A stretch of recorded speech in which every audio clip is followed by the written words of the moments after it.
ಅತ್ಯುನ್ನತ ಗೌರವವನ್ನು highest civilian ಅವಾರ್ಡ್ಸನ್ನು ನಮ್ಮ ದೇಶದ ಪ್ರಧಾನಮಂತ್ರಿ ನರೇಂದ್ರ ಮೋದಿಜಿಯವರಿಗೆ ನೀಡಿದ್ದಾರೆ. ಭಾರತದ ಯಾವುದೇ ಪ್ರಧಾನಮಂತ್ರಿಗಳಿಗೆ ಈ ರೀತಿ ಗೌರವ ಸಿಕ್ಕಿರಲಿಲ್ಲ.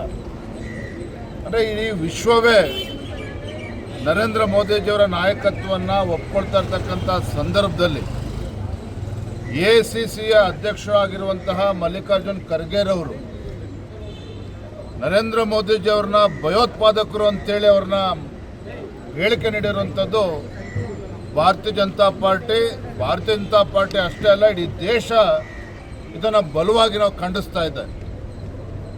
AICC ಅಧ್ಯಕ್ಷರಾಗಿರುವಂಥ ಮಲ್ಲಿಕಾರ್ಜುನ್ ಖರ್ಗೆ ಅವರಾಗಲಿ, ಕಾಂಗ್ರೆಸ್ ಪಕ್ಷಕ್ಕಾಗಲಿ ಬಹುಶಃ ಪ್ರಧಾನಮಂತ್ರಿಗಳ ಒಂದು ಜನಪ್ರಿಯತೆಯನ್ನು ಅವರಿಗೆ ಸಹಿಸಿಕೊಳ್ಳೋದಕ್ಕೆ ಸಾಧ್ಯ ಆಗ್ತಾ ಇಲ್ಲ.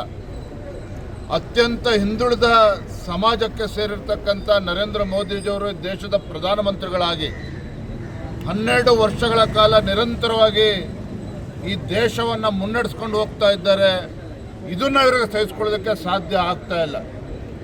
ದಿನೇ ದಿನೇ ಕಾಂಗ್ರೆಸ್ ಪಕ್ಷ ಈ ದೇಶದಲ್ಲಿ ಕುಸಿತಾ ಇದೆ. ಇದೆಲ್ಲವನ್ನೂ ಕೂಡ ತಡೆಯೋದಕ್ಕೆ ಸಾಧ್ಯ ಆಗದೇನೆ ಇವತ್ತು ಕಾಂಗ್ರೆಸ್ ಪಕ್ಷ ರಾಹುಲ್ ಗಾಂಧಿ ಇರ್ಬೋದು, ಅದೇ ರೀತಿ ಮಲ್ಲಿಕಾರ್ಜುನ್ ಖರ್ಗೆ ಅವರು ಈ ರೀತಿ ನರೇಂದ್ರ ಮೋದಿಜಿಯವ್ರ ಬಗ್ಗೆ ಹೇಳಿಕೆ ನೀಡಿರ್ತಕ್ಕಂಥದ್ದು ನಾವು ಬಲವಾಗಿ ಖಂಡಿಸ್ತೇವೆ.